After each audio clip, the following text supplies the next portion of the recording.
I often hear you speak of Aaron's Isle. The year's 1845.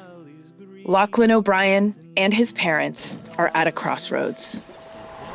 There is still time to change your mind, Lachlan. My mind's made up.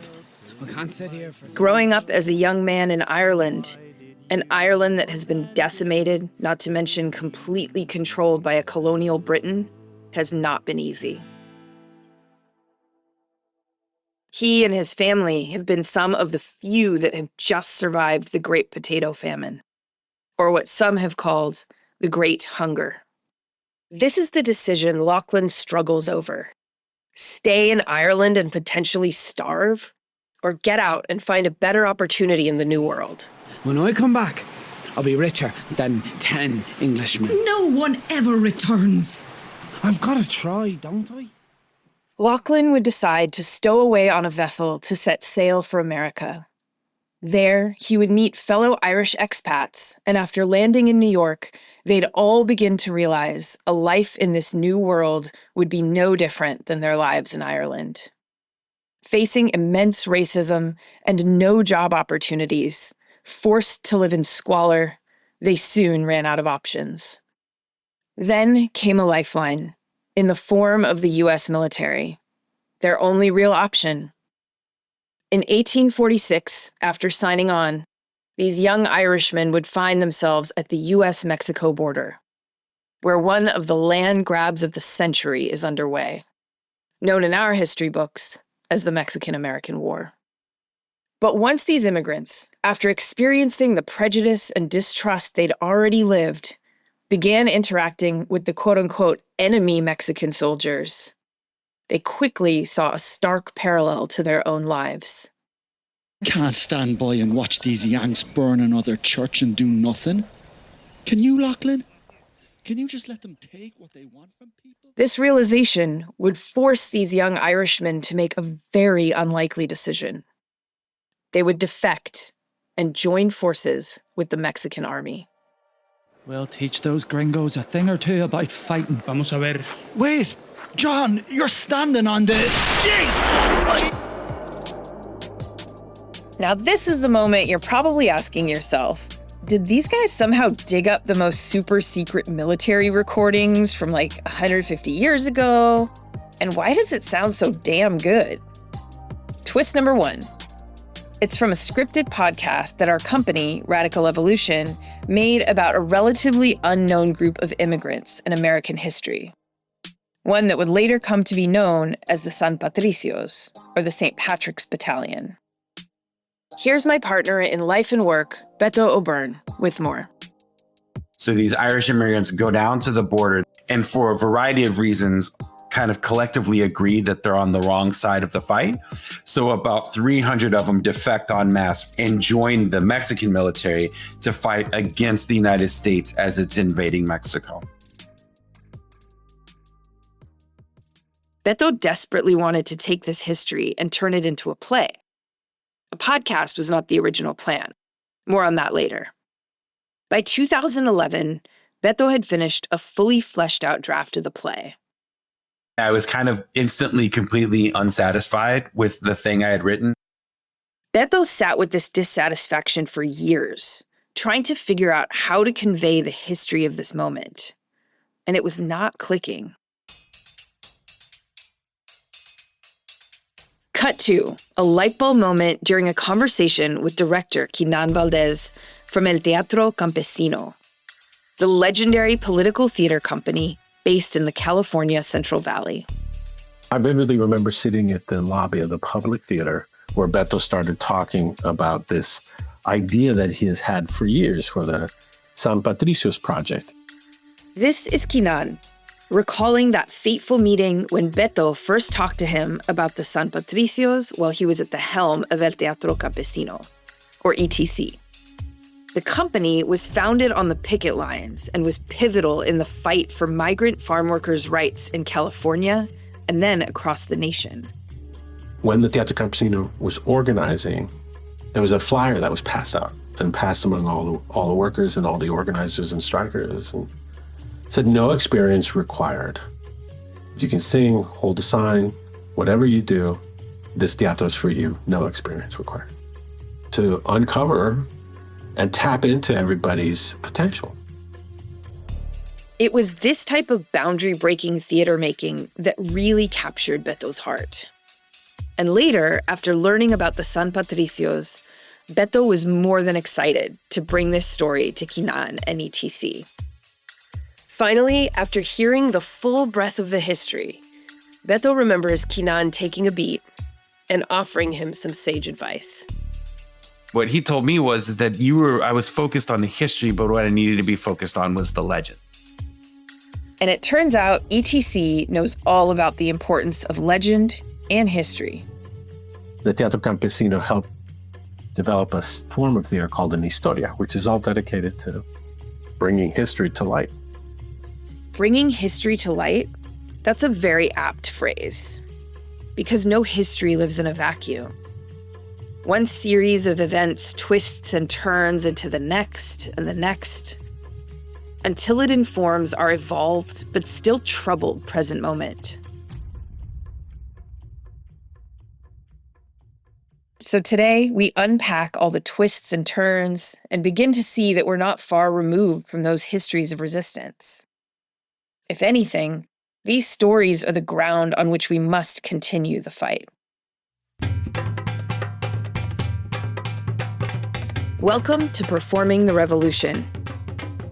Join me over 4 episodes where I discover how artists around the globe are using their craft to fight for political change. I'm Merope Peponides. Okay, so why are we talking about 1800s Ireland and a theater company from the California farmlands? Well, when me and Beto first met Janam, who you heard in our first episode, one thing that immediately came to mind was a very, very similar company. You guessed it, El Teatro Campesino. They were also forged during a fight for workers' rights, putting their art and their lives on the line. And seeing these parallels being mirrored thousands of miles apart did something for me and Beto. It reminded us that it's never the history of one person or even one group. It's an ongoing conversation that connects us all. Because after we encountered one story, it led us to another and another, showing us that if we're willing to look, we can find the everyday people who fought to give us the rights and freedoms we have today. And we'll have more on the story of El Teatro Campesino right after this short break.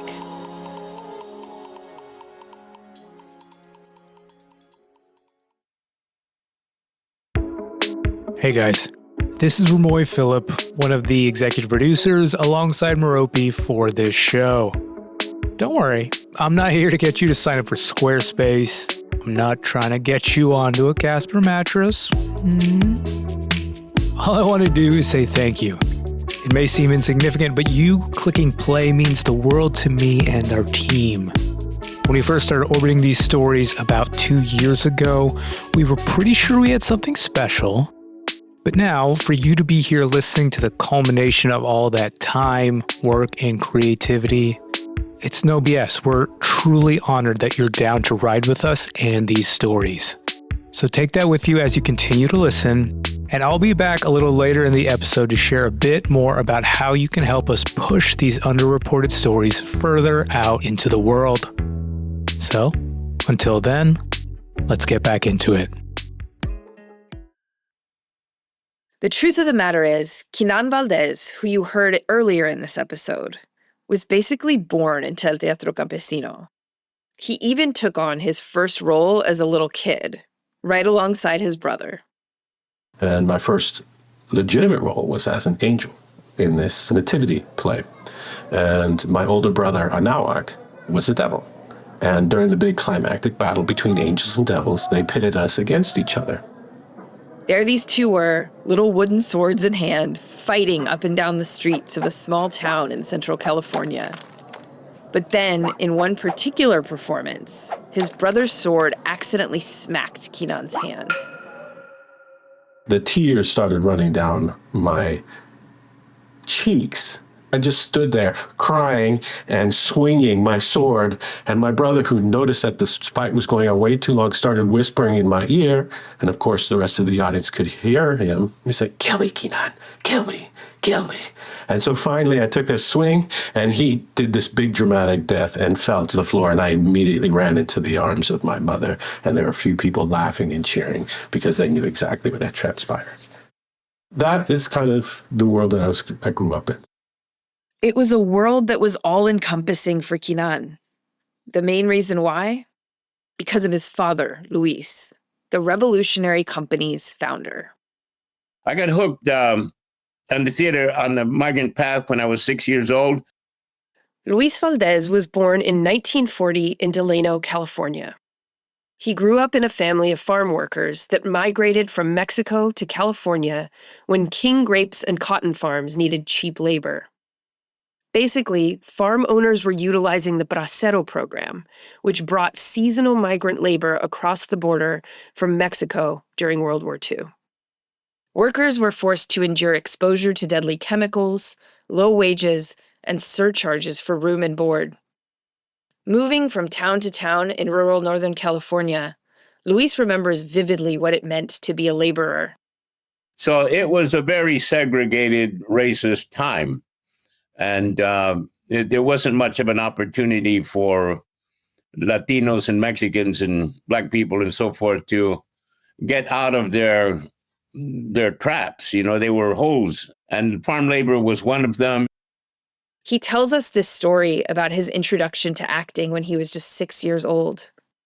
His teacher took his brown paper lunch bag without him knowing. When he asked her for it, she took him to the room where it was. And she escorted me into a back room, and there was my bag all ripped up in a basin of water. I thought she'd gone berserk. But she took a piece of the bag and dipped it into some paste and put it on a mold. So I picked up a piece of the bag and smoothed it out, and I discovered one of the secrets of the universe. It's called paper mache. You can take any newspaper or any bag and dip it in paste and make masks or puppets or whatever. So I said, "What is it for?" And she says, "It's for our Christmas play. The whole school's involved. We need 2 first graders to play monkeys because it's Christmas in the jungle." So I forgave her about the bag and I auditioned. I got my first role. His first role in a theater was as a monkey. I know, I cringed a bit too when I heard this part. While that's problematic by today's standards, it was the opening Luis needed to see a world beyond his own circumstances. And he got a costume that was, in his words, better than his own clothes. His first acting role, so exciting. He couldn't wait. And I was in heaven, you know, it was my debut before the world. The week of the presentation, I went back to the camp and my mother says, "We're leaving tomorrow." This was like on a Tuesday. And I said, "But Mom, the show's on Friday." And she says, "I know, but we're being evicted." Luis and his family were farm workers during a time where that could just happen. Farm owners could kick them off their land anytime they wanted, with no notice. That was Luis's first lesson in the unjust labor practices he and his community were subjected to. For Luis, it meant missing out on his first ever performance in a play. Well, I cried, but there was nothing we could do. So the next morning, my dad got the truck started, we climbed into the back, and off we go through the San Joaquin Valley fog, and I felt this big hole opening up in my chest. It was a hole that completely shifted the focus of the theater Luis would later set out to create. Luis and his family moved to the next camp. He may have left his monkey costume behind, but all wasn't lost. He took a few things with him. One was the secret of paper mache. The other is my unrequited love of the theater. And the third point was residual anger because we had been evicted from the labor camp. So, as he and his family traveled, Luis kept his love of theater alive. He continued using paper mache to make puppets out of whatever he could find around him, molding it over potatoes from the field or bunched up newspapers and creating little plays with them. Sitting around a campfire at night, he found he had a captive audience with the workers. As Luis's confidence in performing grew, the political conditions around him started to change. It was 1964, and the civil rights movement was in full swing. With the Bracero program finally over, and an already growing labor movement for farm workers, there was a building momentum to start making real demands of the corporate farm owners and growers. Other activists, like labor organizer Cesar Chavez and school teacher Dolores Huerta, stepped up to help lead their community in the fight that began with Filipino workers dealing with similar conditions.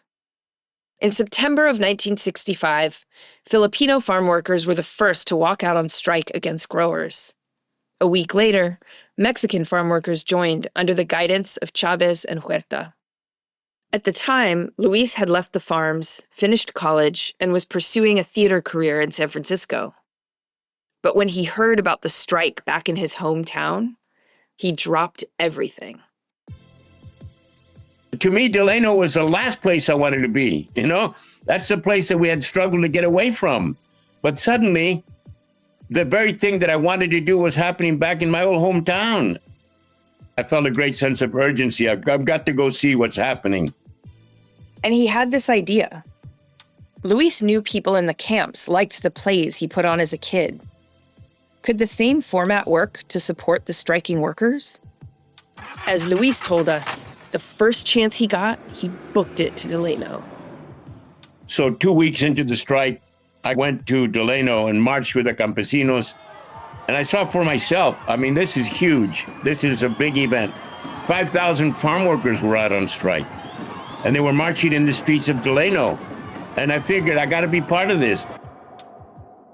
He pitched his grand idea of a theater run by and for farm workers to those leaders, Cesar Chavez and Dolores Huerta. Cesar immediately tried to manage his expectations. He said, there's no money, there are no actors, there's no stage, you know, there's nothing in Delano. He says, you still want to do it? Oh, we spend all our time on the picket line, night and day. Do you still want to do it? And I said, absolutely, Cesar. What an opportunity. Because I was tapping into the spirit of his movement. And also I felt, here's a captive audience. And Cesar was absolutely right. There was no place to perform. And there weren't any actors. So he started from scratch. I came armed with some signs. I made some cardboard signs that said El Patroncito, you know, the boss, El Contratista, the contractor, Esquirol, the scab, and Huelguista, the striker. These 4 signs. And I said, let's put them on people, you know, and organize. This was at one of the early meetings Luis had to pitch this theater idea to farm workers. To Luis's surprise, so many people were interested. The room was packed.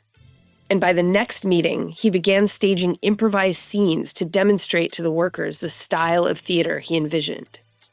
So I said, just pretend you're on the picket line every day and talk back to the scab. So someone volunteered, and they began then to do a dialogue just like on the picket line, where the scabs would talk back to us. The beginnings of a performance were born, and Luis quickly rose up the ranks. Within a month, he became a picket captain, which meant he could organize people, but also... As a picket captain, I was assigned this old panel truck that Cesar had used first, and that was the marker. That was the lead vehicle of our caravans going out into the fields. It had a real sturdy roof, and so we would get up on the roof and with the bullhorns and harangue the workers and try to convince them to come out. And that was their first stage. People would get up on the truck and improvise. Very simple 1 or 2 character bits, no more than 2 or 3 minutes. Luis has said that if the people cannot go to the teatro must go to the people. And this was the earliest embodiment of that idea. They got the theater right out to the picket line. This formula gave birth to the acto. It's got the action, you know, it's embedded in the word. And so that means there's a lot of movement. The only way that you can perform on a flatbed truck is by making it intense. Besides being brief, it helped to be funny. But they were clownish, and it was funny because we would attract the attention of the workers in the field, and they would laugh. They went to laugh, basically. So we found that humor was our greatest strength. It turns out that humor and using theater to reflect back their own struggle would be solidified into their greatest weapon. If you can laugh at your enemies, you're on your way. You know, you have a fighting chance. If you're too depressed or too sad or too self-pitying to even be creative, you're defeated already before you start. And out of this format came El Teatro Campesino's most well-known acto, titled Las dos caras del patroncito. It's a classic tale of role reversal. The idea of a boss visiting his scab in the fields and then convincing the scab that he has it good. You know, he's out there in the fresh air with the little birdies. He's got the sunshine. He's got free transportation in the truck. You know, he lives in the labor camp. He's got free housing. It's all bullshit, of course, you know, but the grower gets so pumped up that he's such a kind boss that he says, hey, how would you like to be a rancher for a day? And like you heard in our last episode with the Freedom Theater, there seems to be one costume choice that really grabs everyone's attention. That grower, he's wearing a pig's mask. So he ends up taking his mask off and the cigar and all of that and exchanging identities with the worker. And so the campesino starts abusing the grower, you know, teaching him how he has experienced, you know, the hierarchy. The thing is that the idea that the worker takes his revenge on the grower and the private guard eventually comes in and drags the grower out, and the grower has to start screaming for the union, says, "Where's the Chavez? You know, huelga, huelga." He turns into a striker. You know what they're saying? No more patron, no more patroncito. And now hasta pendejos.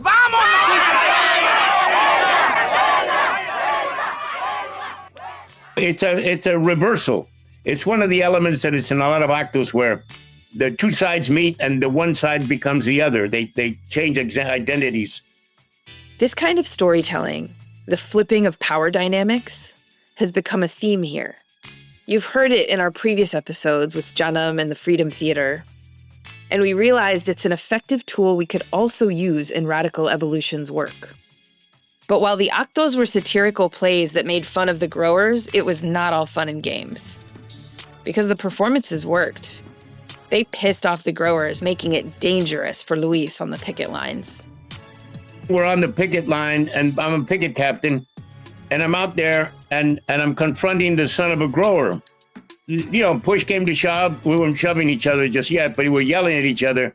So he reaches into his glove compartment and pulls out a loaded gun. And he put it to my head. And he said, all right, go and act. I froze. I absolutely fucking froze, you know, because I said, oh, okay, what's the next thing? Is he going to pull the trigger? What's going to happen, you know? And fortunately, the women, interestingly enough, in the picket line came forward, okay, and gathered around me and got in between us. But in that moment, I thought, am I going to die for doing theater? You know, is it worth it? And I decided for myself, I didn't move, so I decided to myself, yeah, if it comes to that, that's what it has to be. El Teatro Campesino became almost as important as the picket line itself. It was protest and expression and entertainment wrapped up into one. It unified Chicanos and became a declaration of human rights. They went on to protest in public spaces, like in front of supermarkets or on the side of the road. After 5 long years of striking and marching and even hunger strikes, finally there was enough pressure on the owners and growers, both from the public and the likes of Senator Robert F. Kennedy, to get them to come to the table and make a deal. And it's not just a question of wages, it's a question of housing, it's a question of education, it's a question of living conditions, it's a basic question of hope for the future. On July 29th, 1970, the grape strike and boycott ended when grape growers signed labor contracts with the United Farm Workers Union. The contracts included timed pay increase, safer working conditions, health, and other benefits. They've won pay rises and union recognition from the giant corporations controlling 80% of Californian fruit farms. It's a breakthrough because migrant workers have never before been able to negotiate anything. This moment became a huge change in the world for the farm workers of Northern California and for generations to come. It solidified the successful use of boycotts as a tool to make change, and resulted in the creation of the UFW labor union, one of the first officially recognized labor unions in the agriculture industry. It revolutionized the farm labor movement across America. And this is where we get to twist number 2. Get ready, because all this history you just heard, no, it really did all happen. But the thing is, it's a history that Beto almost never knew about, until he left the small town in Texas where he had grown up. It wasn't really until I moved to Austin, where I was living around a critical mass of Mexican Americans and Mexicans and Latino people, that I really started kind of thinking about that in a deeply, deeply critical way.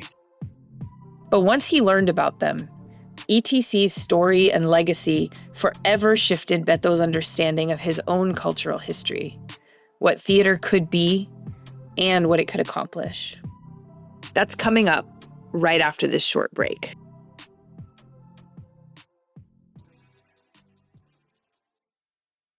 Okay, so the reason you're not hearing me do an ad read for ZipRecruiter is because for all that you've heard so far, does that sound on brand? Look, we're an indie show. That means we need you, our listeners, to be that propulsive force to get these not often heard stories out into our world. So if you haven't already, hit the follow or subscribe button. Tap share on your phone and send this podcast to all of your people. Leave us a review even.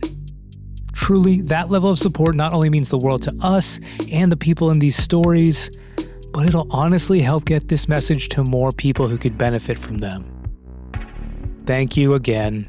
Now back to performing the revolution. And we're back. You just heard how Luis Valdez put everything on the line, including his life, to use short, satirical plays performed right out in the farmlands to fight for his community's rights. And how that grew into the prolific company El Teatro Campesino, an inspiration for my partner Beto. But here's the thing. There's a really good chance Beto never would have heard about this historic company. Their brand of activism wasn't exactly appreciated where Beto grew up, in East Texas. Beto grew up mostly around his dad's side of the family, the Irish side. White Oak wasn't as friendly to the other side of Beto's Tejano heritage. The relationship between Mexico and Texas is very tense. So being Mexican American in that area is facing a lot of discrimination. For most of my growing up period, I learned to depress that side of myself. Feeling like an outsider, Beto found creative outlets to express himself, like music, literature, the whole tortured artist vibe. He also found another connection in high school: theater. Mostly the work of revered writers like Tennessee Williams, whose plays resonated with Beto with their depictions of the atmosphere of the Deep South. Beto was already a writer at that point, but now he started writing his own plays. It wasn't until after he finished college and moved to Austin that everything he thought he knew about theater would forever change. I was working backstage at the Zach Scott Theater in Austin, and a friend of mine who was also Mexican American who I worked with had asked me if I had ever done any Chicano theater. And at the time, I didn't even know that was a thing. And I remember it because he kind of rolled his eyes at me and he said, show up at this warehouse after work tonight and we're going to put you involved with the show. So Beto goes with this friend to this warehouse show. And when he walks in, he's surprised by what he sees. The first thing that I noticed is that it was families. It was this truly intergenerational experience. There were abuela and abuelos there. There were little kids running around. There was, actors and they were just kind of musicians just hanging out. There were people just like hanging out. And I thought that was like the first thing that was really cool. It was like, we're not like here to like work. Like the community is here to kind of like build a thing together. The longer Beto stays, the more he sees the difference between the Eurocentric American theater he was used to and this theater. Most notably, the community was part of this show, not just in the audience. Beto asked them where they learned about this way of working. And this is the moment his trajectory in the theater was set. El Teatro Campesino and the stories and the legacy of El Teatro Campesino. And I learned not only was it about this idea of bringing the community together, but there was a sense of activism. There was a sense of political awareness. Beto had a new North Star: make work like El Teatro Campesino. And then several years later, in 2008, Beto found himself in very close proximity to ETC's founder, Luis Valdez, stirring up some real fanboy energy. I see him there, right? And I'm like, oh my God, there he is. And I didn't know. I was like, am I going to talk to him? Like, I'm really, really nervous about meeting people that I admire. Both Beto and Luis were at a performance of Luis's play Zoot Suit at Pomona College, just outside of LA, with hundreds in attendance.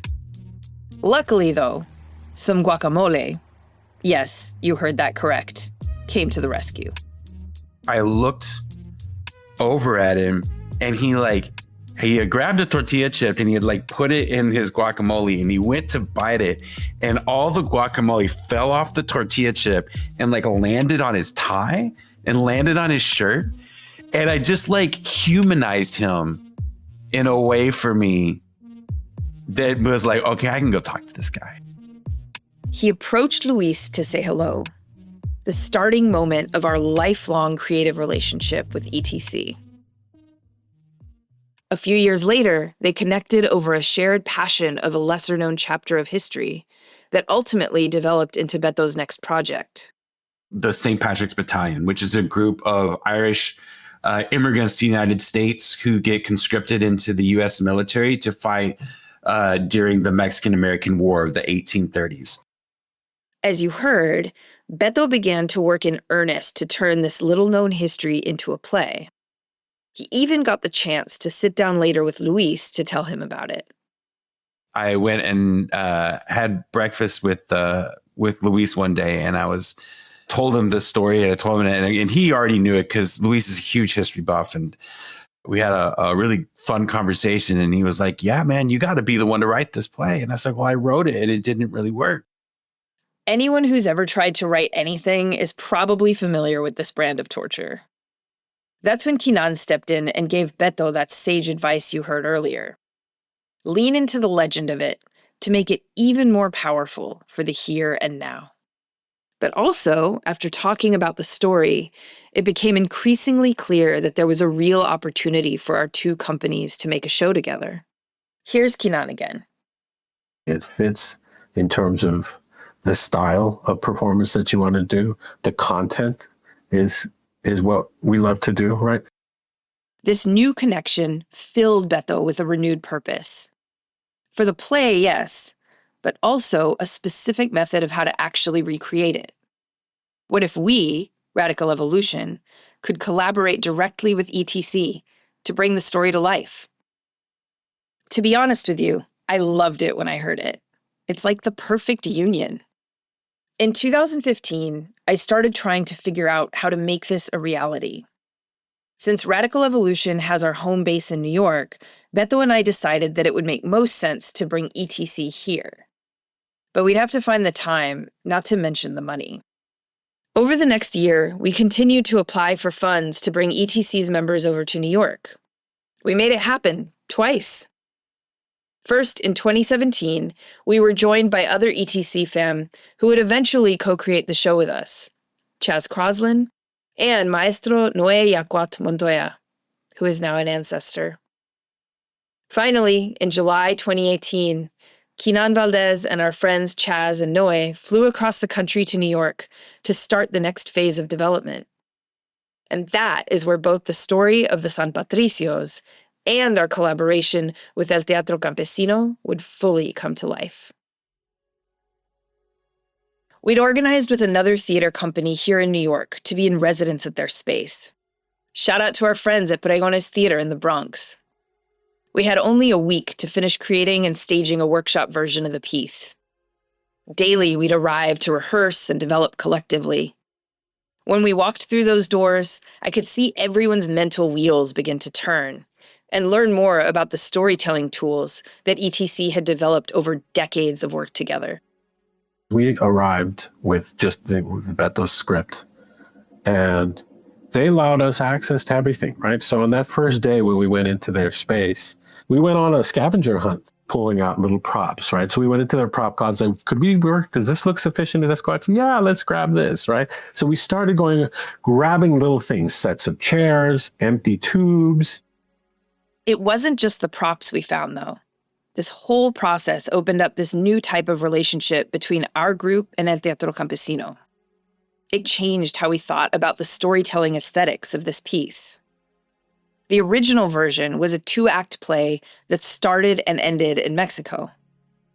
But in thinking about the myth, we also wanted to reflect back what this story means in the here and now. Instead of being so focused on the chronological history, we thought about the most compelling way to tell the story that would spark conversation about immigration, the border, and xenophobia that connect with the same issues going on today. And that's when the idea of using the corrido came up. The corrido is another format ETC is famous for that also started on the picket lines in Delano, which was inspired by the traditional Mexican music genre. Storytelling through a very specific ballad format. And working with other longtime ETC members, Noe and Chaz, really helped us create what that could sound like. There are moments when Beto and Merope would come over to the apartment that they had set up for us just down the street from Pregones, and we would lay all of the musical sheets and ideas on one of the beds, right? Because we were all working in a small space. Noe would pull out his guitar. Chaz would pull out his guitar and his drum kit. Beto would have his drum and guitar. And we would just sit around the bed.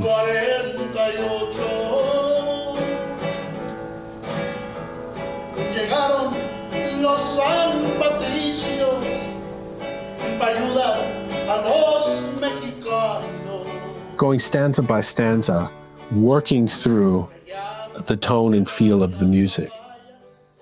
And so those precious moments when you're with someone, right, and having a great time working, it's beautiful and calm.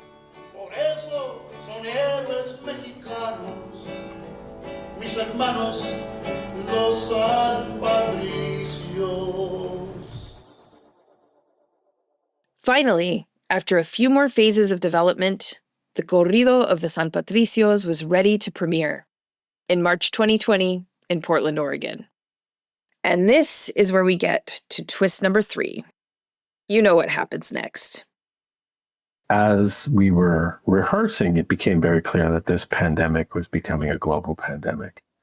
And it was only a matter of time before it impacted Oregon. I remember watching the news and hearing the stories about New York shutting down and then California getting ready to shut down. And here, those of us who are not based in Oregon became growingly concerned that we would get caught in Oregon. This was a really disheartening moment for us after years of collective work. But not all was lost. We regrouped after a few months and shifted gears.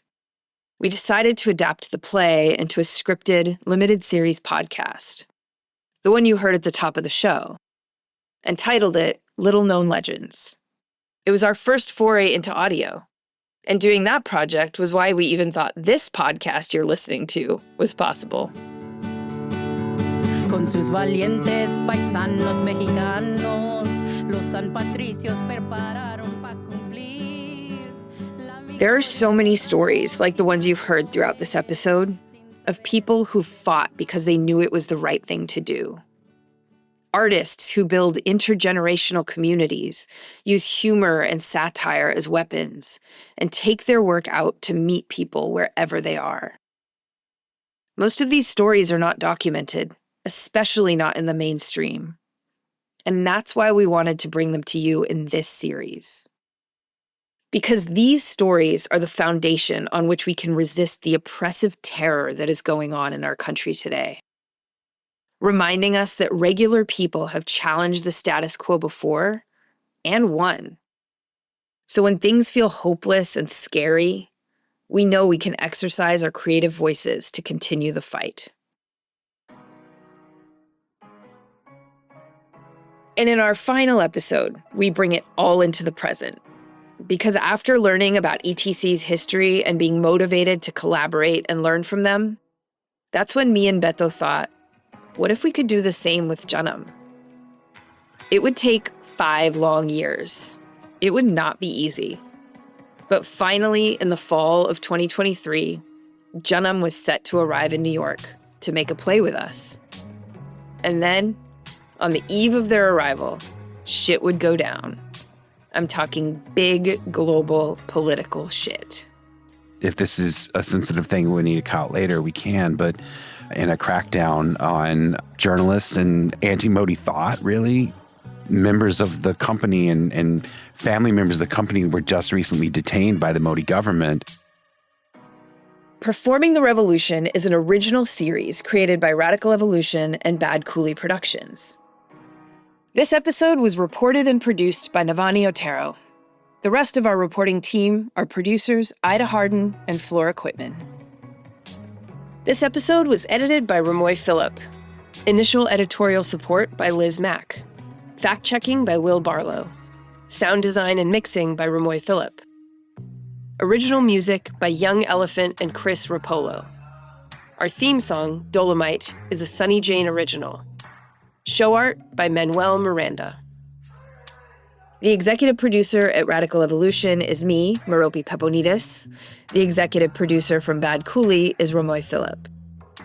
Special thanks to Chaz Crosland, Noy Montoya, Kinan Valdez, and Danny Perez for their work on Little Known Legends, which you heard clips of in this episode. To Dr. Jorge Huerta and Professor Guillermo Aviles Rodriguez. And to Sanya Hashmi, Gometa Danda, Shaoni Mitra, Shauro Duproy, Priyanka, and to Raymond Rodriguez. To the network of ensemble theaters for the travel grant. Did you love this episode? All the true-to-life theatrics and intrigue? If you did, make sure you're subscribed to the series in whatever app you call your podcast home. We'll have our final episode in your feed soon. Thank you for honoring this story with your time. I hope you can take something from it to shape our world. It's been a pleasure to share it with you. God damn it, this cat's trying to get in here. 1 second. Oh yeah, no, I was like, this bonus content. I'd be like, hold on, I gotta get the cat.